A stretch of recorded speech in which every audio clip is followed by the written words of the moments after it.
ജാതികളെ ദൈവം എന്ത് ചെയ്യും? ന്യായം വിധിക്കും. നമ്മുടെ പലപ്പോഴും ഉള്ള സംശയം, സുവിശേഷം കേൾക്കാത്ത അല്ലെങ്കിൽ യേശുവിനെ കുറിച്ച് കേൾക്കാത്തവരെ എങ്ങനെയാണ് ന്യായം വിധിക്കുന്നത്? അതിന്റെ അടിസ്ഥാനമാണ് ഇവിടെ കണ്ടത്. എത്രത്തോളം വെളിച്ചം ഒരു വ്യക്തിക്കുണ്ടോ അതിന്റെ വെളിച്ചത്തിലായിരിക്കും അവന്റെ ന്യായവിധി. ആ കാര്യമെല്ലാം പറഞ്ഞിട്ട് അടുത്ത കാര്യം പറയുന്നത് നമ്മൾ താഴോട്ട് വായിക്കുന്നു. അവരുടെ മനസാക്ഷി കൂടെ സാക്ഷ്യം പറയുന്നു. പിന്നെ അവരുടെ വിചാരങ്ങൾ തമ്മിൽ കുറ്റം ചുമത്തുന്നു. പിന്നെ ഹൃദയത്തിൽ ന്യായപ്രമാണം എഴുതിയിരിക്കുന്നതായി കാണുന്നു. ഹൃദയം, വിചാരങ്ങൾ, മനസാക്ഷി ഇതെല്ലാം ദൈവത്തിന്റെ ന്യായവിധിയിൽ ദൈവം സാക്ഷികളായിട്ട് വിളിക്കുമെന്നുള്ളതാ പൗലോസ് അവിടെ പറയുന്നത്. എനിവേ, ഞാൻ ആ വിഷയം അധികം അവിടെ നിൽക്കുവാൻ ആഗ്രഹിക്കുന്നില്ല. ഇത് പറഞ്ഞിട്ട് ഈ 13 വരെ പറഞ്ഞ വാക്യങ്ങളെ ഒന്ന് വിശദീകരിക്കുകയാണ് 14, 15 വാക്യങ്ങള്. ന്യൂ ഇന്റർനാഷണൽ വെർഷനില് അതൊരു ബ്രാക്കറ്റിലാണ് അത്രയും ഭാഗം ഇട്ടേക്കുന്നത്. It is legitimately so. കാരണം അതേ നിലയിലാണ് ഒറിജിനൽ ഭാഷയിലും പൗലോസ് എഴുതിയപ്പോൾ ആ ഒരു സ്ട്രക്ചറിലാണ് ആ സെന്റൻസ് ഇരിക്കുന്നത്. അത് പറഞ്ഞിട്ട് 16 വാക്യത്തിലേക്ക് വരുമ്പോൾ മുകളിൽ പറഞ്ഞ കാര്യം പൗലോസ് ആ വിഷയത്തിലേക്ക് മടങ്ങി വരിക.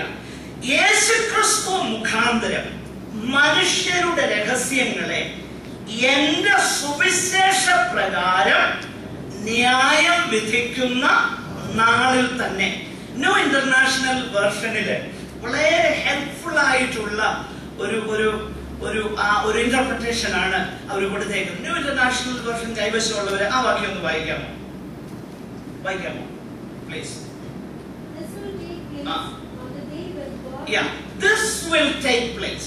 ഈ പദപ്രയോഗം വാസ്തവത്തില് ഒരു ഒറിജിനൽ ഭാഷയിലുള്ളതല്ല, പക്ഷെ മനസ്സിലാകാൻ വേണ്ടിയിട്ട് ഇന്റർപ്രറ്റേഴ്സ് അങ്ങനെ ചേർത്തിരിക്കുക, ആ വിശദീകരണം കൊടുത്തേക്കുക. This will take place എന്ന് പറഞ്ഞാൽ ഈ ന്യായവിധി സംഭവിക്കും. എപ്പോഴാ സംഭവിക്കുന്നത്? എന്റെ സുവിശേഷ പ്രകാരം മനുഷ്യരുടെ രഹസ്യങ്ങളെ ന്യായം വിധിക്കുന്ന നാളിൽ തന്നെ. നമ്മൾ കണ്ടു, ദൈവത്തിന്റെ ന്യായവിധി തെറ്റി ഒഴിയാവുന്നതല്ല. 2, ദൈവത്തിന്റെ ന്യായവിധി നീതിയുള്ളത്. 3, ദൈവത്തിന്റെ ന്യായവിധി എന്നുള്ളത് മുഖപക്ഷമില്ലാത്തത്. അതെല്ലാം ദൈവം ചെയ്യുന്നത് ഒരു വ്യക്തിയുടെ ജീവിതത്തിന്റെ ഡിറക്ഷൻ എങ്ങോട്ടായിരുന്നു, അവൻ ഈ ഭൂമിയിലായിരുന്നപ്പോൾ അവൻ എന്ത് ചെയ്തു, അല്ലെങ്കിൽ the whole purpose of his life എന്തായിരുന്നു, അതിന്റെ വെളിച്ചത്തിലാണ് എന്ന് നമ്മൾ ചിന്തിച്ചു. എന്നാൽ ഇവിടെ അതിനെ കുറിച്ച് പൗലോസ് പറയുന്ന ഈ ചിന്ത നമ്മൾ അല്പം ഒന്ന് വിശദീകരിക്കേണ്ടതിന്റെ ആവശ്യകതയുണ്ട്. അത് കാരണം ഈ കാലഘട്ടത്തിൽ അത് വളരെ പ്രസക്തിയുള്ള. അതുകൊണ്ട് ഞാൻ ചില മിനിറ്റുകൾ ഇതൊന്ന് വിശദീകരിക്കാനായിട്ട്, with your permission please bear with me, ഞാൻ ആ വാക്യം അല്പം ഒന്ന് വിശദീകരിക്കാനായിട്ട് ആഗ്രഹിക്കാം. ഒന്നാമതായിട്ട് പല കാര്യങ്ങൾ അതിനോടുള്ള ബന്ധത്തിൽ നമുക്ക് കാണാൻ കൊണ്ട് കഴിയുന്നുണ്ട്. ഒന്നാമതായിട്ട് ന്യായവിധി എന്നുള്ളത് God will judge men's secrets. In other words, God's judgment will include the hidden areas of our life. ദൈവത്തിന്റെ ന്യായവിധി എന്നുള്ളത് മനുഷ്യന്റെ മറഞ്ഞിരിക്കുന്ന സകല കാര്യങ്ങളും ഉൾപ്പെടുത്തിയാണ് ദൈവം ന്യായം വിധിക്കാൻ പോകുന്നത്. ദൈവവചനത്തിൽ നമ്മൾ വായിക്കുന്നു, പൗലോസ് മറ്റൊരു കോണ്ടെക്സ്റ്റിലാണ് പറയുന്നതെങ്കിലും സമയത്തിന് മുൻപേ ഒന്നും വിധിക്കരുത്. 1 കൊരിന്ത്യർ 4-ാം അധ്യായം അതിന്റെ 3-4 വാക്യങ്ങളിൽ നമ്മൾ വായിക്കുന്നുണ്ട്. എന്നാൽ അവിടെ പൗലോസ് പറയുന്ന ഒരു കാര്യം ഇങ്ങനെയാണ്: സമയത്തിന് മുൻപേ നിങ്ങളൊന്നും വിധിക്കരുത് എന്ന് പറഞ്ഞിട്ട് ദൈവം ഇരുട്ടിൽ മറഞ്ഞിരിക്കുന്നത് വെളിച്ചത്താക്കി ഹൃദയങ്ങളുടെ ആലോചനയെ വെളിപ്പെടുത്തും. അന്ന് ഓരോരുത്തന് രക്ഷയുണ്ടാകും. പ്രിയമുള്ളവരെ, ദൈവത്തിന്റെ ന്യായവിധി എന്നുള്ളത് പുറമെ കാണുന്ന ഒരു വിഷയത്തിന്റെ അടിസ്ഥാനത്തിൽ മാത്രമല്ല, പിന്നെയോ അതിന്റെ ഉദ്ദേശം എന്തായിരുന്നു എന്നതിന്റെ വെളിച്ചത്തിലുമായിരിക്കും. UPS അധ്യാപകനായിരിക്കുന്ന ഡോക്ടർ PU പോൾസൺ, ഞങ്ങൾ വളരെ അടുത്തറിയുന്ന പ്രിയപ്പെട്ടവരാണ്. ആ പ്രിയപ്പെട്ടവൻ ഒരിക്കൽ പറഞ്ഞ ഒരു കാര്യം ഞാൻ എപ്പോഴും ഓർക്കാറുണ്ട്. അദ്ദേഹം പറഞ്ഞിരിക്കുകയാണ്, നമ്മുടെ ആദ്യകാല പ്രവർത്തകരിൽ പെന്തക്കോസ്ത് വിശ്വാസത്തിന് വേണ്ടി ഇറങ്ങിയ വളരെ പ്രസിദ്ധയാകുന്ന, കർത്താവിന് വേണ്ടി നിലനിന്ന ഒരു വിശുദ്ധയാകുന്ന വനിതയായിരുന്നു സിസ്റ്റർ അന്നമ്മ മാമൻ. ഒരിക്കൽ അന്നമ്മ മാമന്റെ അടുത്ത് ഒരു പ്രിയപ്പെട്ടവൻ ചെന്ന് തന്റെ പ്രവർത്തനങ്ങളെ കുറിച്ചൊക്കെ വിശദീകരിച്ചു. അമ്മച്ചി, എനിക്ക് ഇന്നടത്ത് അനാഥശാലയുണ്ട്, ഇന്നടത്ത് ബൈബിൾ കോളേജ് ഉണ്ട്, അതുണ്ട്, ഇതുണ്ട്. ഇതൊക്കെ പറയുമ്പോ അമ്മച്ചി പറഞ്ഞു, മോനെ നീ ഭയങ്കര മിടുക്കനാണല്ലോ. ഇങ്ങനെ ഓരോന്ന് പറയുമ്പോ, മോനെ നിന്നെ കൊള്ളാമല്ലോ, നീ എത്ര ഭയങ്കര മിടുക്കനാണല്ലോ, നീ ഭയങ്കര സാമർഥ്യമുള്ളവനാണല്ലോ എന്നൊക്കെ പറഞ്ഞു.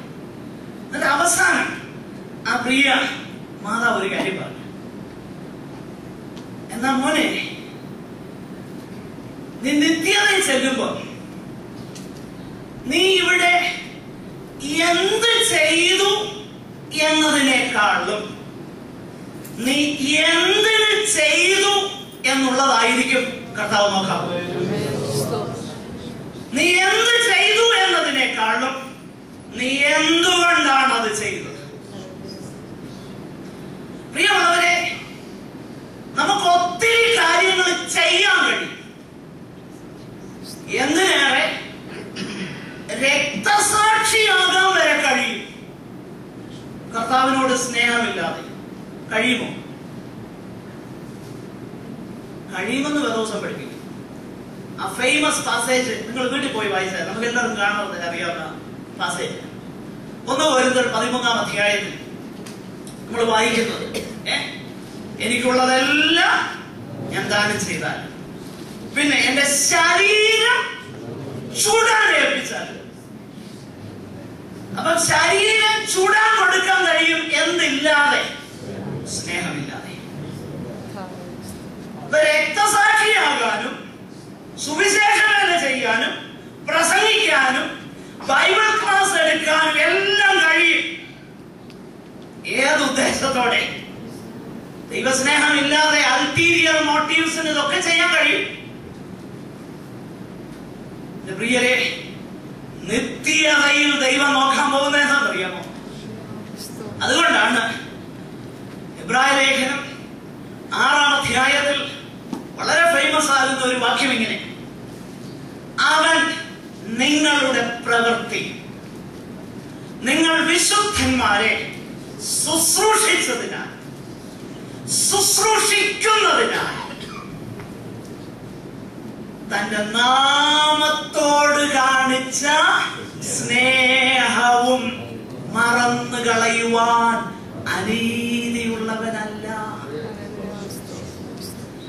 ദൈവസ്നേഹത്തിന്റെ അടിസ്ഥാനത്തിൽ അല്ലാതെ ചെയ്തതിനൊന്നും നിത്യതയിൽ വിലയുണ്ടാകയില്ല എന്ന കാര്യം നമ്മൾ മനസ്സിലാക്കും. അതുകൊണ്ടാണ് പത്രോസിനെ, ഞാൻ ശുശ്രൂഷിക്കുന്ന സഭയിൽ പല ആവർത്തി പറഞ്ഞിട്ടുണ്ട്, പത്രോസിനെ കർത്താവ് യഥാസ്ഥാനപ്പെടുത്തുമ്പോ കർത്താവ് ഒരു ചോദ്യമേ ചോദിക്കുന്നുള്ളൂ, പത്രോസേ, ഇനി മുതൽ നീ എടുത്തിയാട്ടമൊക്കെ മാറ്റി, ഇനിയിപ്പൊ നീ 40 ദിവസമൊക്കെ ഉപവസിച്ച് ചൊവ്വ നേരെ വേദപുസ്തകമൊക്കെ വായിച്ച് നീ ഒന്ന് ഉറച്ച്, നീ ഒന്ന് ശക്തി സംഭരിച്ച്, ചുമ്മാതെ വേലക്കാരിയുടെ മുന്നിലൊക്കെ എന്നെ തള്ളി പറയാതെ ഇങ്ങനെയുള്ള ചഞ്ചലിപ്പൊക്കെ മാറ്റി നീ ശരിയായിട്ട് വേല ചെയ്യണം. ഇതാണോ